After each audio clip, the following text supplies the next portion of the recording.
内底哦，一直咧想一项代志。我今仔是正道到底是要用台语，还是要用华语？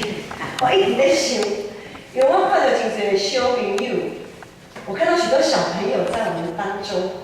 今年是新春礼拜，所以呢，我希望他们也能有感受到一同参与敬拜的那样子的感受。所以我决定，我今仔是要讲台，要用华语来讲到，咱三个来祈祷，我们一起来祷告。天父上帝，我感谢你，感谢你在新春的大年初一召聚我们来这里敬拜你。主，因为我们的好处不在你以外。我们感谢你这样招聚我们，要赏赐你莫大的福气在我们每一个人的身上。愿主你的话语亲自安慰我们，亲自监护我们，也带领我们前面的道路。我们这样的祷告是奉靠主耶稣的名。阿门。各位大家新年恭喜，新年快乐！快乐！结果我还是用台语，对，语言要转实在是有点困难，因为台语跟华语那个逻辑思考其实是不太一样的，就好像中文跟英文那个英语对我们来讲是倒装句这样子所以有时候有点困难大家请包容一下。我想今年是旧历新年，新春是一年的开始，春天也是四季运转的一个开始。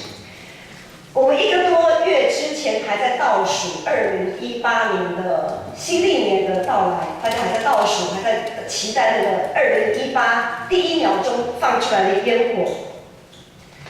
跨年倒数还有一种盼望，好像倒数的过程当中，在1987的过程当中，可以把过去的一切的阴霾都扫干净的一种氛围，一种感受。重新开始，然后我们可以摆脱过去一些不如意，重新开始一段不一样的旅程。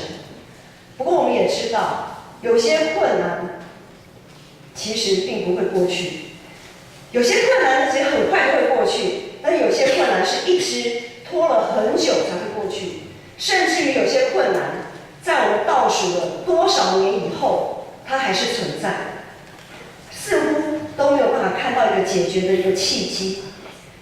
从今年2018的新年头开始，我们就读约伯记。其实那时候，我跟传道2个人想说，奇怪，为什么新眼光要安排这个新年的一开始，就读大家印象当中这么苦难的约伯。约伯记从2018的年头1月1号开始读到昨天截止了。如果有跟着我们读经进度在跑的弟兄姐妹，就会知道，约伯苦难的约伯终于过去，好像我们的苦难也可以跟着这样子过去一样。约伯所经历的试炼，在我们的生命当中，其实多少都有碰到。我们有的时候，我们会有失去亲人的这样的经历，我们会有失去我们的钱财、失去我们财富的经历，我们可能也会有失去亲朋好友对我们的支持这样子的经历。我们甚至于也在苦难当中不断的怀疑自己存在的价值跟意义。我们可能碰到约伯境况当中的其中1、2项，也可能在我们的一生到今天为止，可能约伯所有的经历，我们也都经历过。约伯在这么大的试炼当中，他一直维持跟上帝有一个合一的关系。在之前的讲道有谈到，合一的关系就是我该怎么样去反映我现在的情绪状态，我就是很适时的反映出来，我不虚假。约伯他是一个对上帝、对自己、对朋友都诚实无伪的人，他内心想什么，他的话就说，他的嘴就说出来。可能大家觉得说，内心想什么，嘴巴就说出来，很容易啊，很简单，这应该是很简单的事情。其实真的要做是很困难的。我们来回想一下，约伯他一开始是一个在大家眼中的一个好人，这个好，而且是一个完全的好，不只是他的人好，他的家庭、他的家族整个都是好的，他是一个信仰的典范，看起来完美无缺。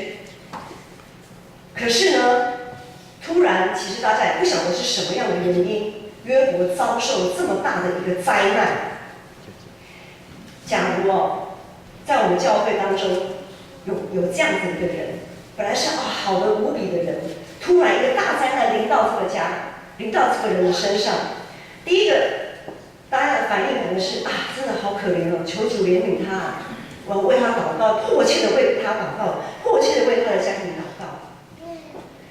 过了一段时间之后呢，可能开始就有人开始说了，开始会对他的这些遭遇，对他的一些反应品头论足，可能会说，那他碰到这样的事情怎么没有怎样怎样怎样？他碰到这样的事情应该怎样怎样怎样怎样？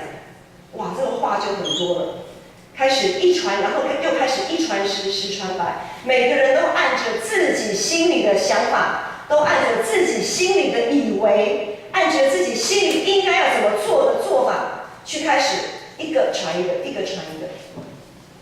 讲到最后，整个教会都知道这个事情，问题是大家知道的是不是事实？这就是一个问号。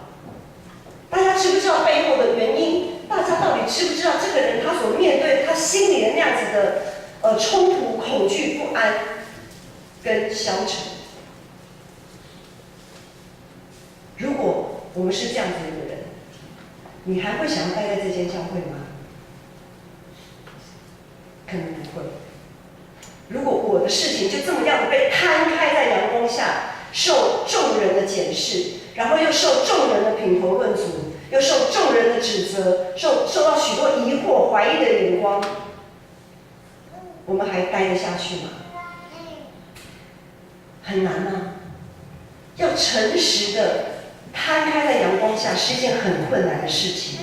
有一句话说：“家丑不外扬”，不好的事情千万不要让人知道，就是不想让别人在背后说一些有的没有的。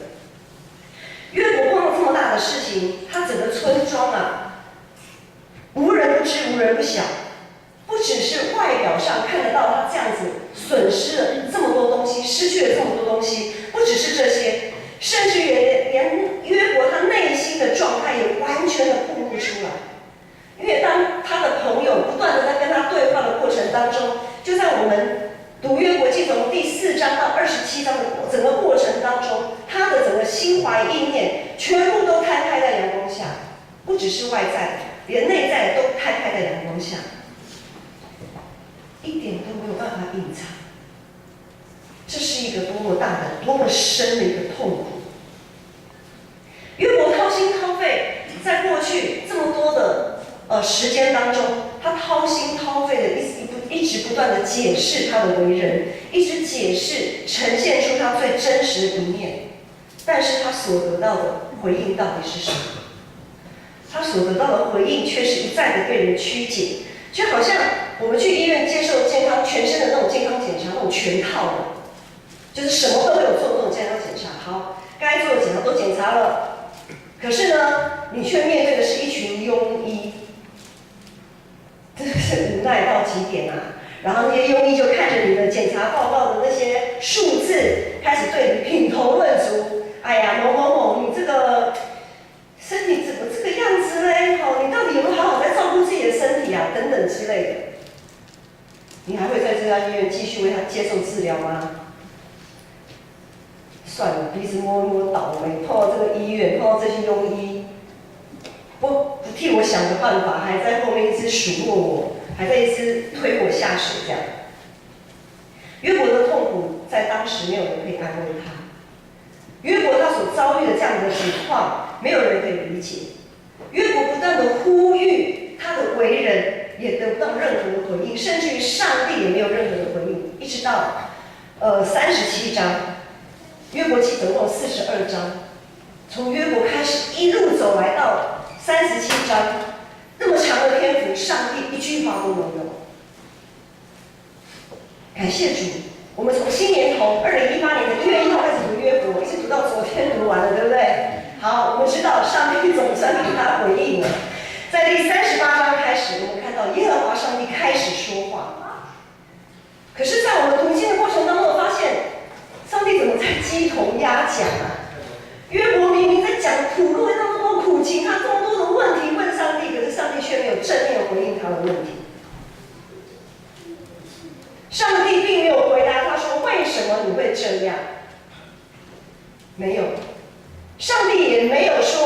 好，那这样子吧，你也受过多苦了，好，那我就要医治你。也没有，上帝并没有说这些。上帝虽然没有正面的回答约伯所提出的问题，但是上帝亲自向约伯启示他自己。上帝的话语成为约伯的安慰。上帝的话语把约伯所有的痛苦，让这些痛苦在一瞬间就被挪去了。约伯得到全然的释放。只要有上帝，什么都不重要。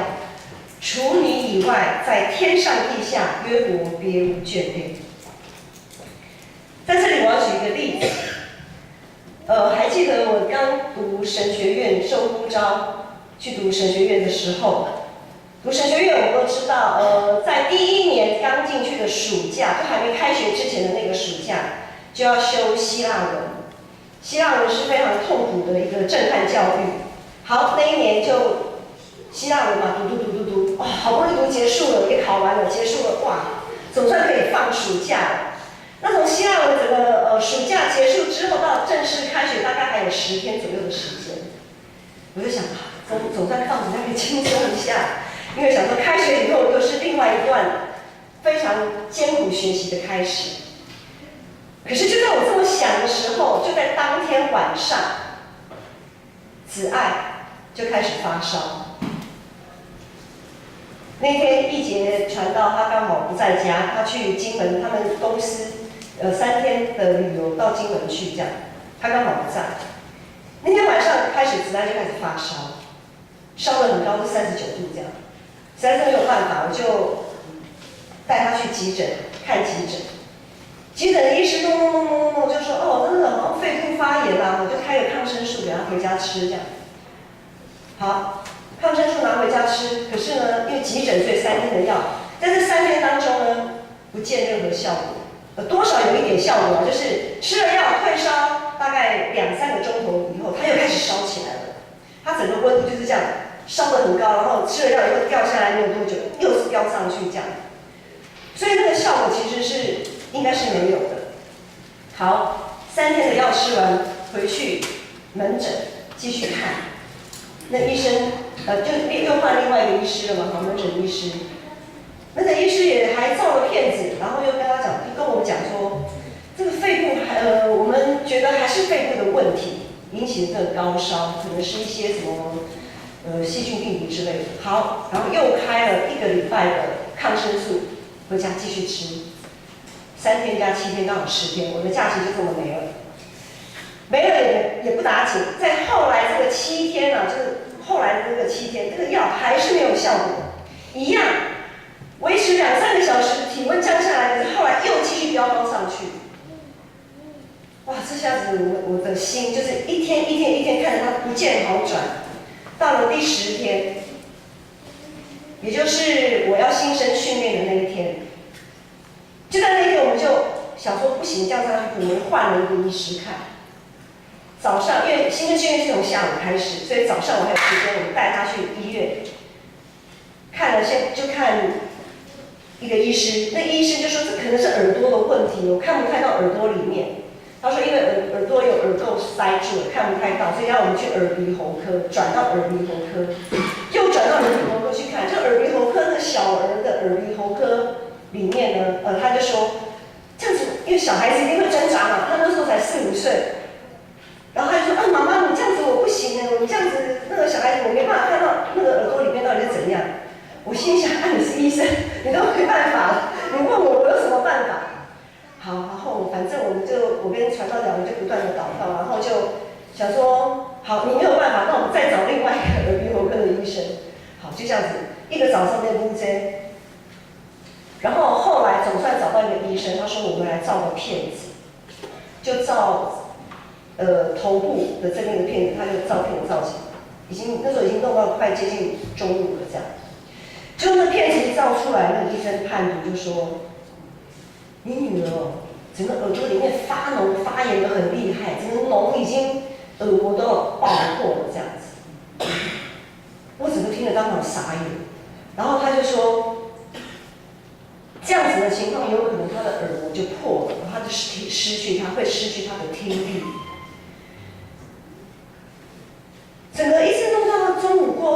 午我已经也要到了快要去学校的时候，怎么办？医生就说，对，这个时候就只能住院，直接注射抗生素看效果怎么样。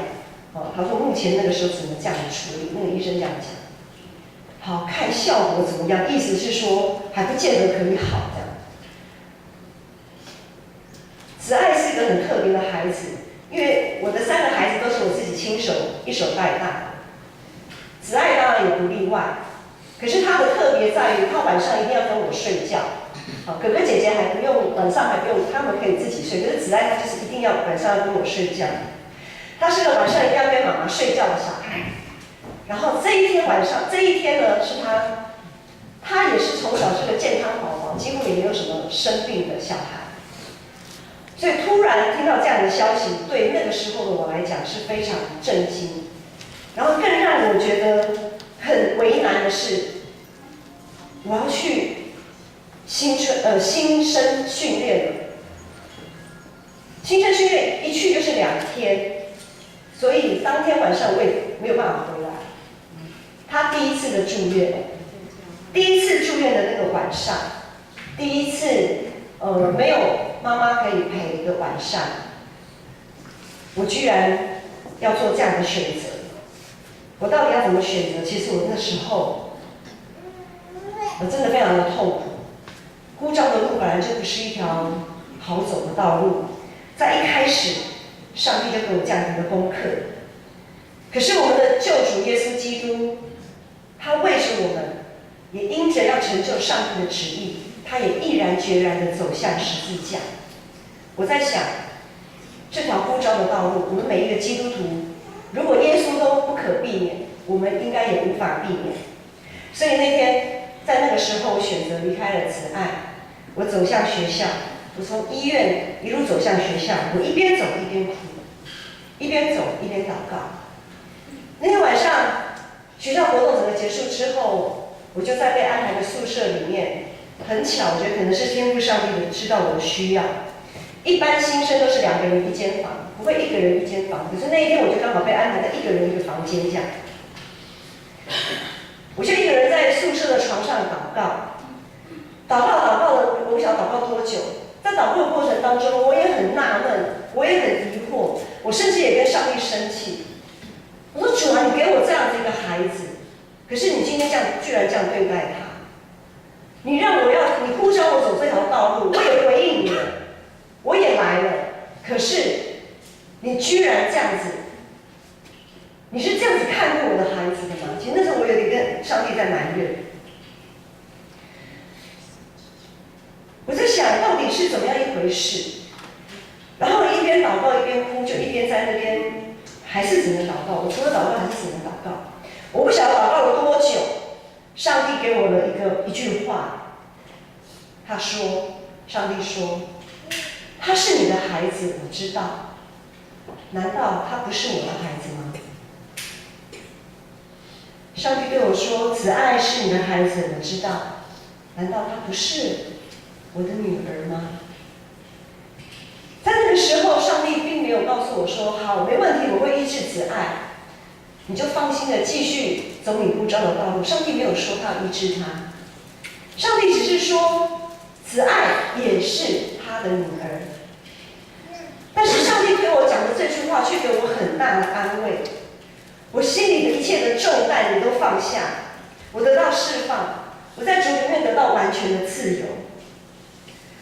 上帝的启示成为当时候的我，他向我显现，他亲自向我说话，成为我很大的安慰。所以当约伯向他启示，上帝向约伯启示他自己的时候，约伯他一切的束缚，也在那一个刹那得到了挣脱，得到了解开。约伯的朋友，他们以自己的智慧，不断地向约伯说了那么一大堆的话，说了那么一大堆自以为是、自以为好的话，结果在上帝的启示当中，他们也发现他们的推论、他们的讨论、他们的谈论都是一些泡沫，根本就没有这回事。但是这些朋友并并没有因此觉得丢脸、生气，然后觉得面子挂不住，好将错就错。我就是觉得约伯是这个样子啦，我不管上帝怎么说，我就是觉得他是这样子的人。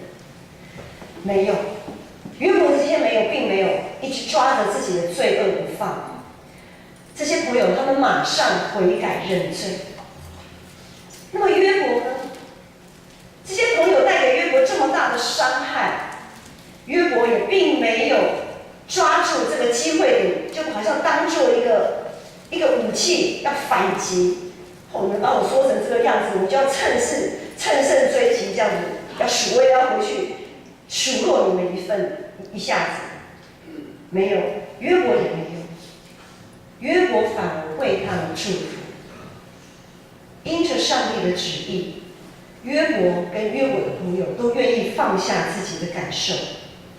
约伯不是做表面功夫的人，他是尊心无误乎给嘛，他是心灵诚实的人，他的祷告是诚实的，所以得到上帝非常的喜悦。在今天的经文中，42章第10节，约伯他说，约伯替他的朋友祷告的时候，耶和华上帝就让他的景况都完全的复原。然后耶和华上帝所赏赐给他的是以前的2倍，更多更好。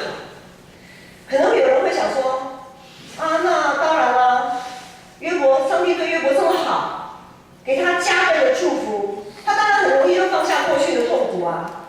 如果是我的话，我也可以。可是大家有没有发现？大家要思考一件事情：如果你有10个孩子，要说10个，1个就好。如果这个孩子你失去了这个孩子，这个孩子是可以拿其他的孩子来取代的吗？没有办法。再怎么样，失去就是失去了。上帝给你2个、3个、4个、5个、10个，也没有办法取代这个失去的孩子。所以不是取代的问题。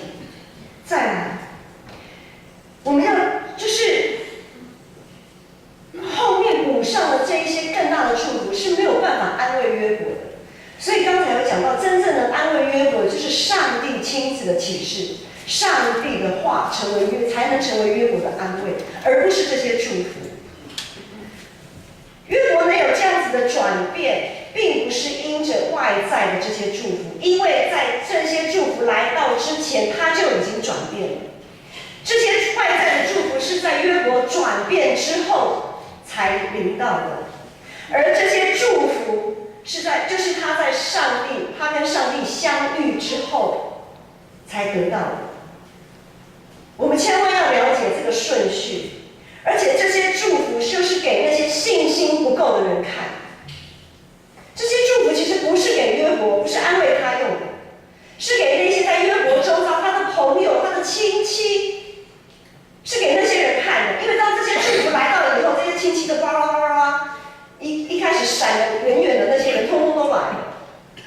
因为我们一般的人很容易就用外在的祝福、外在的景况来推论、来推想这个人跟上帝的关系。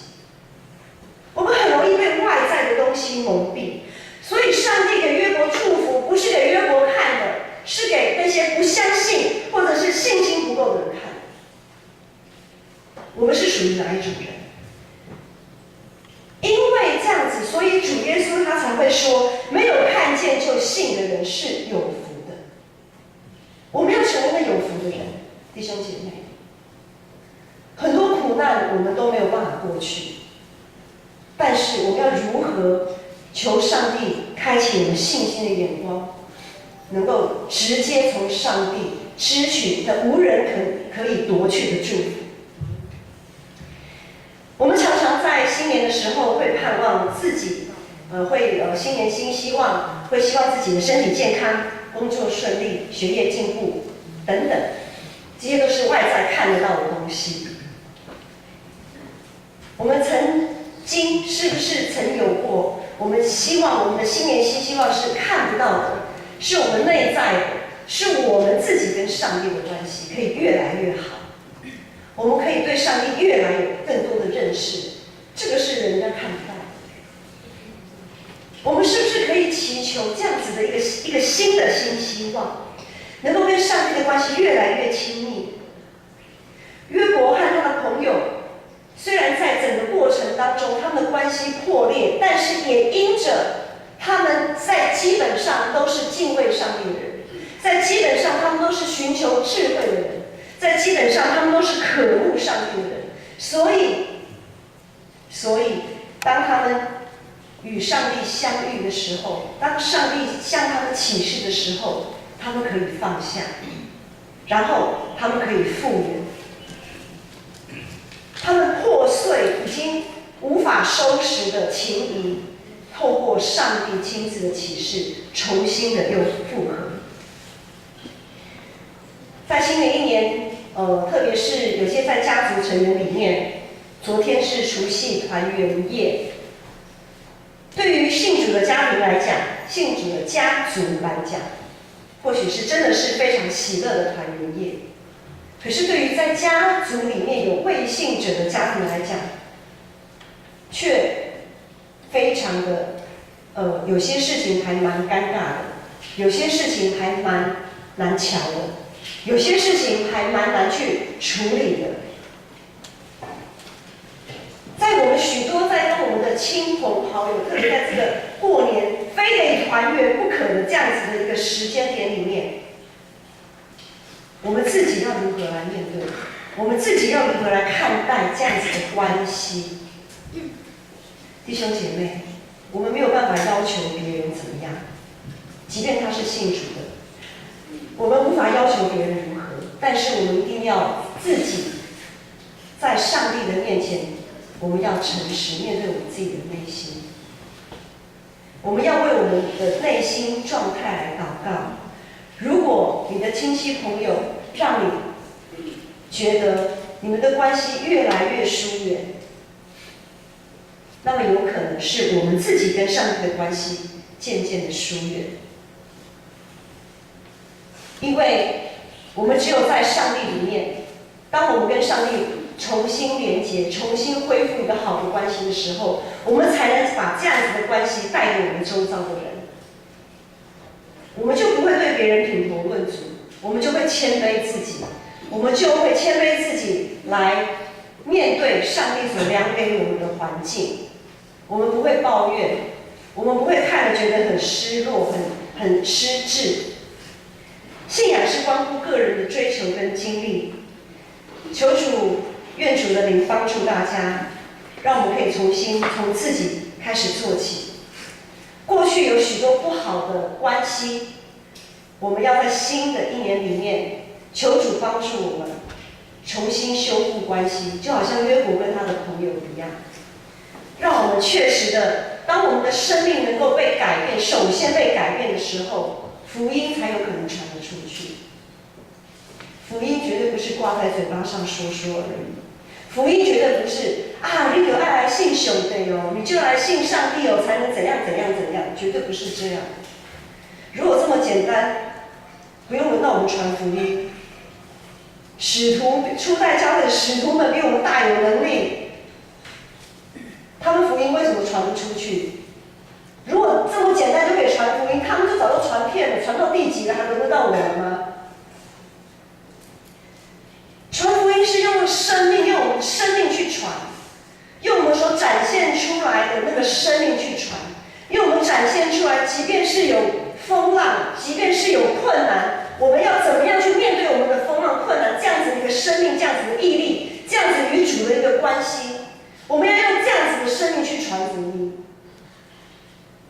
盼望我们的每一个人的生命，盼望我们台湾基督长老教会每一间教会都能够明白，唯有我们自己从自己做起，在我们跟上帝的关系重新连结之后，当我们的生命可以重新被改变了之后，福音才能被传到地极，耶稣基督才能成为每一个失丧的人生命的救主。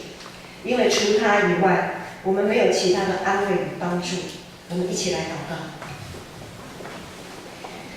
天父上帝，我们感感谢你，在新春的一开始，你给我们这样子的信息，这样子的提醒，让我们每一个人都可以在你里面与你重新连结。主，我们所盼望的应该就是这个，这是那个最大的福分，就是在你里面，我们在你里面，你也在我们里面，让我们的生命可以不断的更新，让我们过去一切不好的关系，通通在你里面重新被修复，重新被更新，好叫主你的福音可以借由我们这样子的一个器皿被传扬出去。主，我们感谢你，同心祷告，奉靠我主耶稣基督的名，阿门。